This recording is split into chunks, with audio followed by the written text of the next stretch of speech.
Alrighty, it is 9:05, so we're gonna get started. Before we officially start. Just to be transparent, this entire presentation will be recorded. The recording will be published to our website for you guys to view back later if you need to. We do have some future events in the works. As some of you may already know, that Thursday nights, usually at this time, we have a social hour, which we call OH hour as a chemistry pun, for alcohol. Although you don't have to drink at all unless you want to. And we are also currently planning other panels, such as being a professional for career post-graduation. And there are also volunteering opportunities coming up, so just stay posted for those.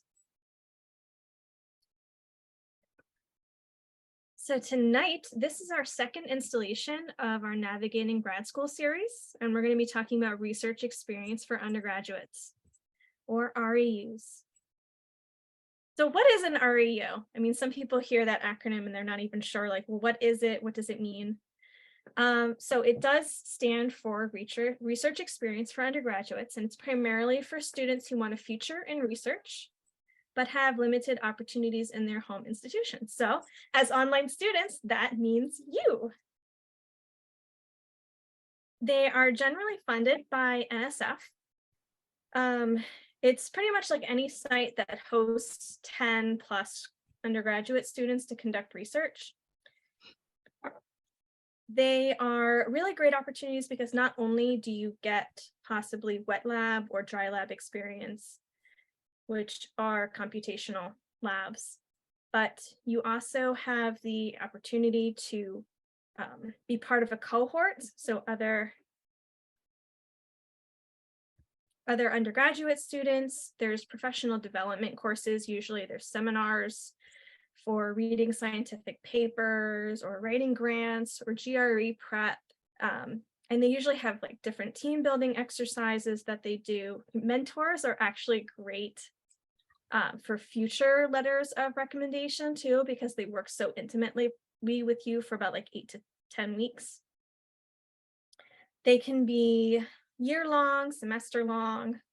For the summer, they can be virtual or in-person, domestic or abroad. And like I said, it could be a wet lab or a dry lab. But usually you're granted a stipend because it is funded by the NSF. And there is usually additional aid in housing, travel, and meals. So where can you guys find REUs? The main source of funding for REUs is the National Science Foundation. This QR code, if you guys want to scan it, takes you to their website where it lists all of the different types of REUs that they fund, all the different disciplines. And when I say there's a lot of disciplines, there are a lot. Like anything you want to do, there's probably an REU for it. Additionally, R1 and R2 universities tend to have a lot of REUs or host REUs themselves. R1 universities and R2 are ones that produce a lot of high research. ASU is an R1 university. So check any local or affiliated institutions for opportunities. You can just look on their website and look up summer, whatever your discipline, research opportunities. It'll show you what they have. Additionally, you can find summer research institutes or internships, not just with universities, but also hospitals and research institutes, biotech, pharmaceutical, nonprofits. For pre-med and biomedical research, a main source is the American Association of Medical Colleges. So now you're wondering, like, how do I get an REU? There are two main components to an REU. You have your letter of recommendation, your personal statement, and research interests, which can also include non-academic interests. First is your letter of recommendation. They're all equally important, but this holds a lot of weight. You want to ask professors that if you have research experience that you've done research with, If you don't have research experience, ones that know you well, ones that can speak highly of your work ethic, your interests, and your future goals. There, generally, you want to apply to 5 to 10 REUs just due to their competitiveness. There can be anywhere from like 200 to 1,000 applicants, so you don't want to put all your eggs in one basket. Generally, you want to email your professors that you want to write your letters of rec 6 weeks before the first REU deadline. So you want to send, introduce yourself, say what programs you want to apply for, say like, hey, I'm in this class. I really appreciate this that you've taught us, and compliment them, stroke their ego a little bit, and make sure to ask, can they write you a good letter of recommendation? Hopefully they say yes. Then you provide follow-up information such as like your CV, research interests, what programs you're applying to, and their due dates. It's good to ask how they would like you to communicate with them. For me, my professors, they wanted me to just list all the programs I was applying to in one email, all their due dates. And then after that, which is very important, 2 weeks before each deadline, you email them to send them a reminder of like, hey, for this program, the deadline's coming up, because professors are incredibly busy. They're writing grants, they have other students they're writing letters for, they have graduate students that they're mentoring, they have conferences they need to attend. So if they forgot, assume that they're going to forget. And if they do, don't take it personally. It's not you or anything like that. It's just they have a lot on their plate. So next, 1 week before the deadline, you want to, if they haven't sent it, you want to send another, friendly nudge. Hey, this deadline's coming up. Can you write me the letter? And then 2 to 3 days beforehand, because some of them do wait to the last minute like that, send another email and be like, hey, this is coming up. I need this done, type of thing. Make sure, also additionally, what you can do is meet with them to talk about, like meet with them over Zoom to talk about and explain your research interests. And yeah, you just want to pick people that you have a good relationship, who can speak highly of you.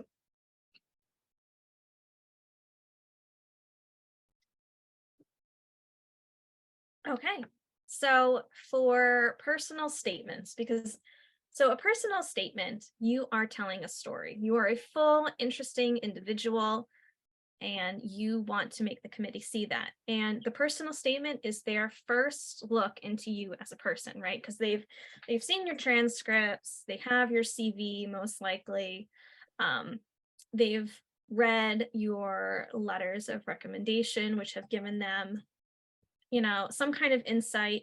But now they want to know, like, what motivates you, what makes you you, right? So this is not the time to be humble. You need to embrace you're awesome. And it's going to be really uncomfortable at first. But you need to just kind of embrace who you are. So like, are you a parent? Then you're probably good at multitasking, communicating, negotiating, crisis management, and problem solving. If you're an older student, then you've had time to experience the world and figure out what makes your heart happy, right? So you're committed, you're mature, you're experienced. If you've never even been in a lab before, I'm sure you know how to follow instructions, right? Like, have you cooked a meal? Have you watched a YouTube video to fix your bathroom? That's a lot of what lab work is following directions. You literally get these kits and you have to follow the directions in order to extract the RNA or do whatever it is you're doing. It's a lot of following directions and just using steady hands. REUs exist to give underprivileged students access to research work. So it's not for the super experienced. It's not for students who are already part of labs and have 3 years of experience. It's for people like online students who don't have a lab that they work in regularly. So how do we do that? How do we express ourselves in a personal statement? So I actually included parts of my personal statement that I submitted last year. And this statement does have some issues. It's not perfect, but it did get me several acceptances to internships, which is kind of a huge deal because you hear about how hard it is to get an REU. And I submitted this to like 30 different programs and I got 6 yeses. So I thought it would just be a good example to look at.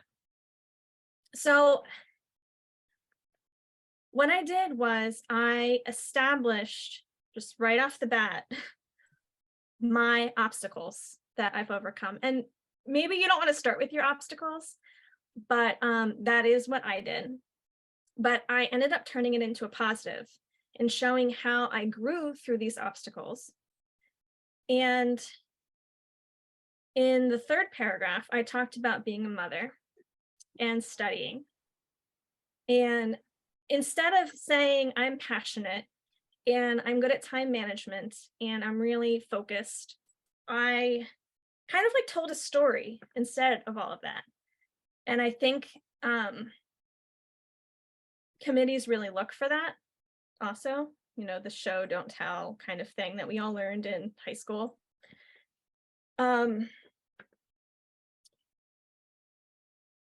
So in a personal statement, you really want to convey who you are as a person.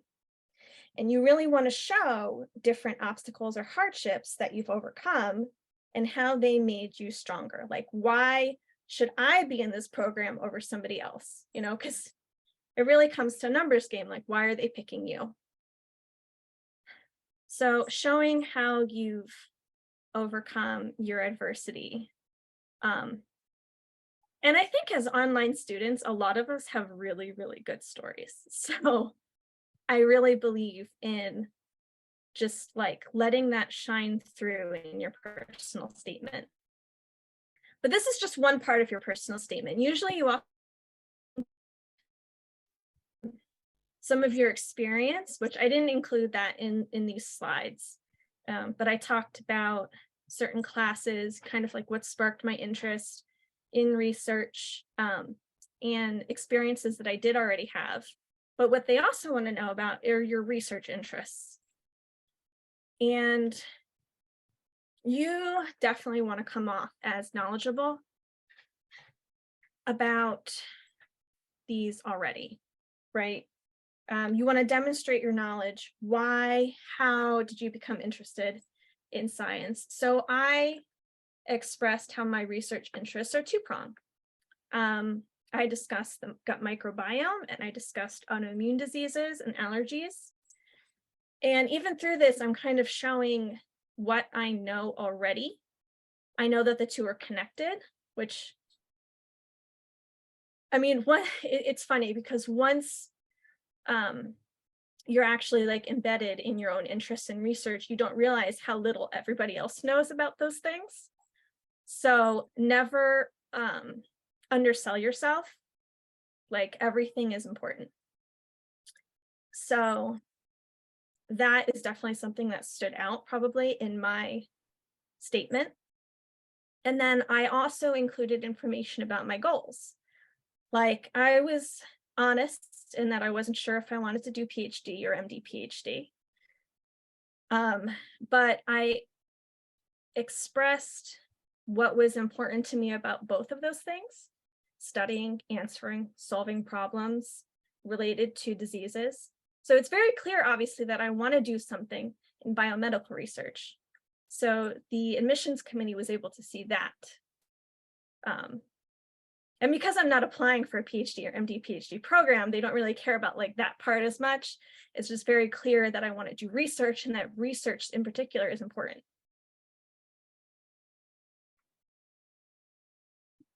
So personal experiences. Me and Kristen, we are both, she's a biochemistry major, I'm a biomedical science major, and we both did biomedical research REUs over the summer. However, mine was virtual and hers was on site. So me, I did my research through NSERP. It is funded by the University of Arizona. And there was a question in the chat about if there's 2 weeks left at the deadline, should you still ask for a letter of rec? Yes. For this program, I found out maybe like a week before the deadline it existed. And then I emailed this club, the club advisor for this, for ideas, Dr. Austin. I was like, hey, I know this is last minute. You probably don't have time, but could you write this letter of recommendation for me? And she's like, yeah, sure. It's so And I- Dr. yeah. Anyway. And I wrote it. And then I surprisingly got in. And that was like, I've never gotten into, I've done engineering ones when I was really small in middle school, but never into a biomedical one, and never one where I'm doing research that like I'm learning skills that I know this is useful for me and I know I want to do in the future. So to describe the program, I joined. There were 52 students in my cohort and 320 applications. So that was a 16% acceptance rate, and I got in. It was full-time, a stipend of $600 per week for 10 weeks. And we also got a 1.5K housing stipend. That was in the interest of like fairness to online versus in-person students. Generally, your housing should be taken care of. You should be staying in dorms and they should pay for you. With us, some people, they might have to take off work to do this REU. They might have like other things that they're doing. So they gave us a housing stipend as well. Don't do what I did. I did this REU while taking 2 classes and working 13 hours at Starbucks to maintain my benefits. Very stressful, but I did it. Don't do that. Yeah, for the type of research I did. So something that was really amazing about this REU is that I was literally looking at graduate schools in Canada, got into this REU, and my research mentor was a PI in Canada. And I was like, this is fate. This is where this is meant to be. So I studied with Guthrie Labs virtually, and I studied the changing characteristics of MRSA. The format of the program is, I think every Tuesdays, we would have a professional development. Someone would talk to us about their research, talk to us about mental health, talk to us about grad school, how to figure out what you want to do. And then the rest of my time was spent trying to come up with a research question. My professor was studying MSRA and specifically the effects that COVID had on it. If you don't know, MRSA stands for methicillin-resistant Staphylococcus aureus. It is a antibiotic-resistant disease that typically you get in hospitals. And I started looking at how there's community-based and there's hospital-based, and the amount of hospital-based was increasing. And trying to figure out why. I did this through R Studio, which is a type of programming which is very useful in biomedical science, and especially bioinformatics. One thing that I will say about my experience is that, it was a positive experience, even though through it, I kind of learned what I didn't want to do in terms of research. Like I thought I really like microbiology, right? So you would assume I like all types of microbiology. No, I didn't really like studying MRSA. It wasn't that fun to me. I don't like community-associated diseases. I like deadlier diseases. I also do not like programming in the slightest, even though I recognize its importance. Someone asked in the chat, did I know coding language beforehand? I had touched R before, but for the most part, no. It was like my professor would get on Zoom, start showing me stuff, because she's a bioinformatics person. She knows this like left and right. And I will say with programming, it's like learning another language, but they ease you into it. But yeah, REUs are so important because they tell you what you do want for yourself and what you don't want, which is just as important. Another great part about doing this opportunity was I got to continue my research with this professor. I'm currently in her lab virtually. And we're currently waiting on isolates for me to analyze to contribute more to the group. I meet a lot of different great people I get to talk, network, and overall, it was a very valuable experience. And also through doing it, I have the opportunity to go in person next summer and be considered, I guess, higher. Um, so yeah.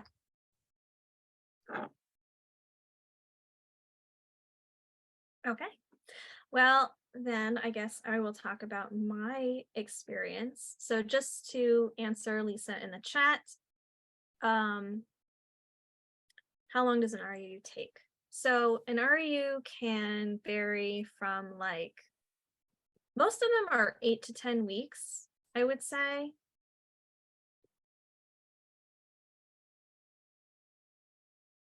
Yeah, 3 weeks to a year, like Anise said. The summer ones are 8 to 10 weeks, and those seem to be the more common ones. But there are definitely variants.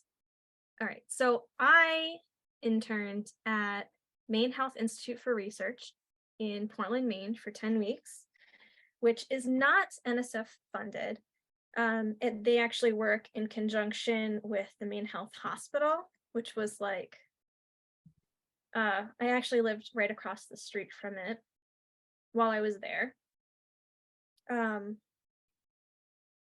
But so I chose this internship because I did get accepted into Tufts, Virginia, not North Dakota, Nebraska, NIH,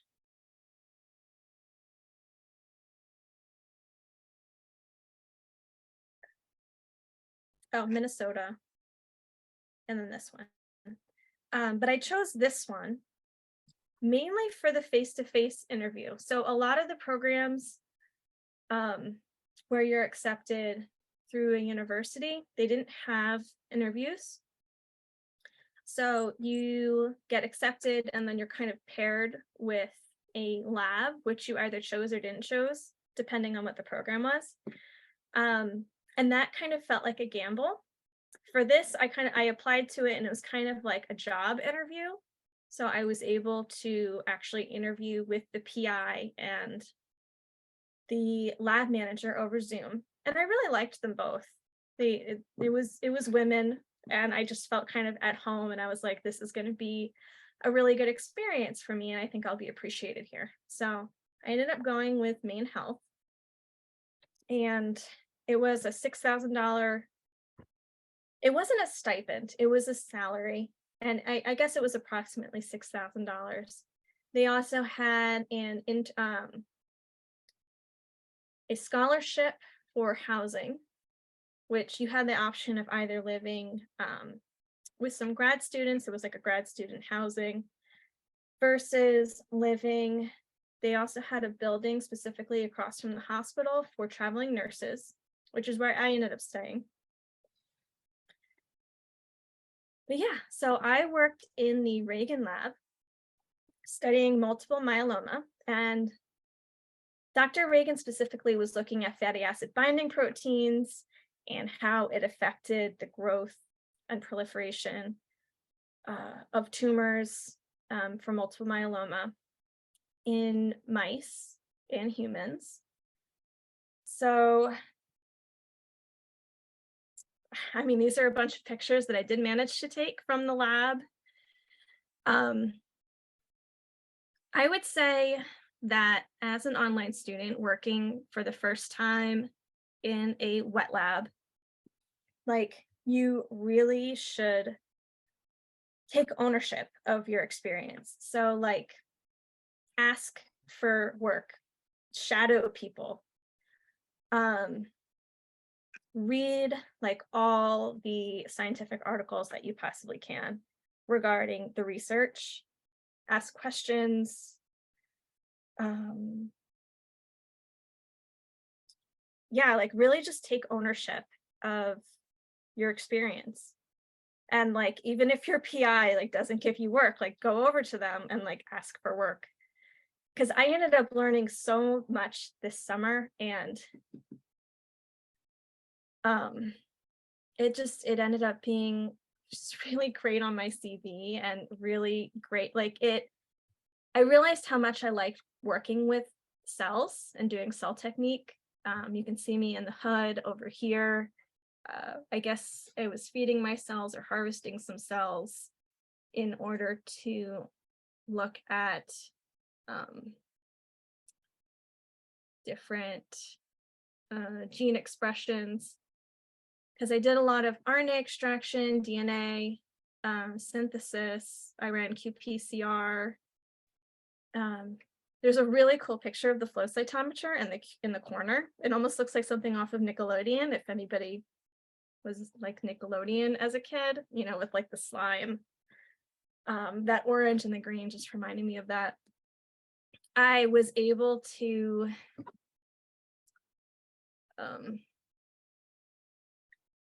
harvest bone from mice, which, I mean, if that's not your thing, you definitely don't have to do that. But it was a really cool experience to learn how to take care of mice and feed mice. And then, you know, the inevitable sacking the mice and harvesting data that you need. Yeah, so I just found all of that really interesting. But also REU experiences or internship experiences in general are not all about work. They do let you have a lot of fun while you're there. They got us cupcakes and they took us out on a big boat. And I would have dinner with my lab manager and rest of my lab. I also did fun things by myself. I went hiking, I went to concerts. In the bottom right corner, I made a friend with a random stranger when we went canoeing together. It was a really great experience. And the networking, I have to say, so even if you don't plan on, I guess, doing a PhD or MD, maybe until much later, making these connections, like my PI, when I was leaving, she was like, I'm so sad that you're going. Like, are you sure you don't want a job here? Like, if I emailed her tomorrow and said like, oh, you know what? We're going to move to Maine and I need a job, I think she'd give me an interview. Like, I really do. So like, you're kind of setting yourself up also by doing these experiences for more stability even later. Like Anise is still doing hers, you know, she's still working in that lab virtually. So like all of these are just, they build your CV, they build your resume, they're great experiences. So yeah, like that's how you kind of take advantage of it. So that kind of concludes the official, like everything that we have planned to say. If you have any questions or comments or input, you can put it in the chat, or if you're comfortable, you can also unmute yourself and ask. Yeah, someone in the chat asked, are REUs available for international students? That depends on the funding of different programs, because if they are government funded, which a good portion of them are, but not all of them, then they aren't available to international students. They're only for US citizens or those who have work visas. Most big universities will have REUs for international students, though not specifically for them, but they'll have like specific funding set aside to take on like 3 international students in a cohort. And any like companies, like biotech companies, pharmaceutical, engineering companies, what else? I'm trying to think of the other disciplines. Conservation or environmental, then they will generally take you on. Just the difficulty with it is like legal payment and stuff like that. But any, all the online REUs on the OURS website for online students, those are all available to international students. Yeah, a couple. So we compiled a spreadsheet, which is also available on our website and I think we posted it both in the Discord and on the Facebook page. But I definitely remember seeing at least a couple internships that did take international students. You just had to fill out like a separate application. And usually you have a deadline that's earlier than the other deadlines. It just requires like a little bit of research. You can always reach out to programs that you're interested in as well. They have their emails and contact information and ask, do you have funding for me, or can international students apply? Yep, and Alex just dropped the link in the chat for our research experience on our website. What else? Also keep in mind that funding is mostly for summer REUs, because generally summer REUs, you should be getting paid for them. Make sure you're getting paid for your time. But for year round, those sometimes are unpaid just because they typically are like part-time, or you only do them like a couple hours a week. And those ones you'll probably be able to get as an international student. So most definitely, like, they'll just be open to you. You won't have to apply separately or something. Any other questions?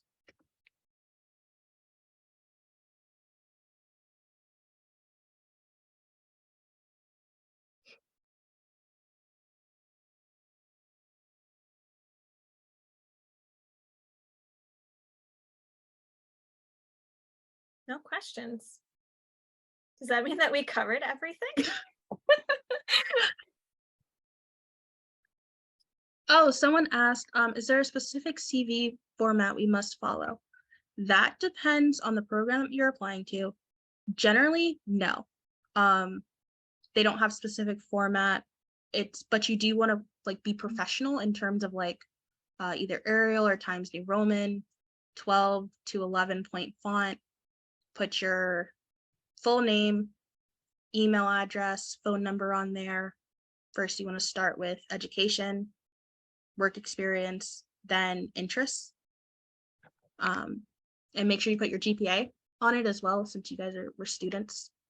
That's always useful.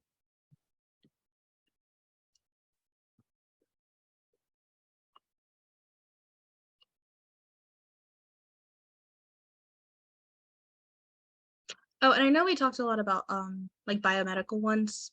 Just know like there's REUs for like literally everyone, and a lot of research is interdisciplinary. So let's say you're like data science or an engineer, right? There's so many different categories you would fall into, and so many different things that you would be capable of doing. So like bioinformatics would be like data science, and computer engineering, and then also biomedical engineering as well would all fall under that. Someone asked, what year/semester did you guys decide to do your REUs? I did my virtual one literally like last summer, which was summer of 2022. Currently, I am in the ACE Scholars program online with ASU, which is semester. And I did it last semester, and I'm doing it this semester, and I'm hopefully going to do it next semester. And then I'm working with my professor that I met over the summer, and that's, like year round, whenever she kind of needs me and stuff. So I just did my internship this past summer. Actually, interesting story, because I was set to graduate last May, so May 2022. However, a lot of internships, I don't think I mentioned this when I was talking about mine. So a lot of internships usually will not take graduating seniors. However, the one in Maine, it's because it's not an REU, I guess, and not funded by the NSF. They do take graduating seniors and postbacks. So I was able to get that internship, even though I thought I was graduating, and I ended up not graduating because I do have a family, and I decided to cut my course load and just postpone graduation so that I would be able to spend more time with them instead of just kind of rushing through and then spending the whole summer away. So yeah, Yeah, that is a good point. A lot of REUs are hard. You kind of want to start getting into an REU if you're someone that wants, I guess, a career in research. So if you want a PhD, master's, ideally you would get into one either your junior or senior year. And what I mean about that is like summer before your junior year, summer before your senior year. But if, because a lot of, like Kristen said, a lot of REUs, they require you to have at least like one semester left after their program for you to be like eligible. But do know, like, if you're a senior, you're about to graduate this year and you haven't gotten to an REU, completely fine. There's something called postbacks where you can get research experience if you want it, internships, you can get a job in your industry to get you that experience. uh, it's never too late to like learn new skills. mm-hmm. Then We will someone be, asked sorry. someone asked, where can I access the recorded video? On our website, ideas@asu.com.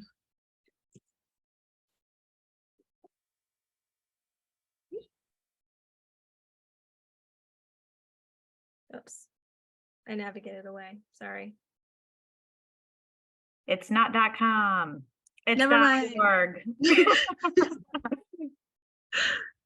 Gotcha. Thanks. Alrighty, so if no one has any other questions, I'll stop the recording and then we can, oh, nope, someone does.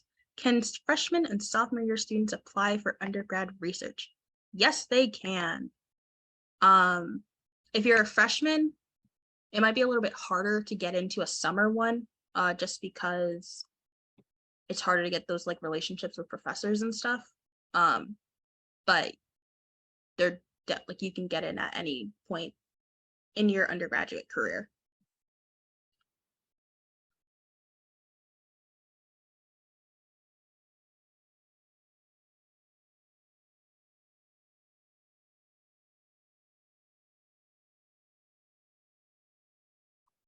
Any other last minute questions?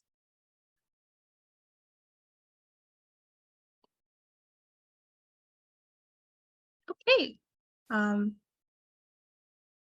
Well, thank you guys for coming. We really appreciate you guys being here. Thank you to those watching the recording back.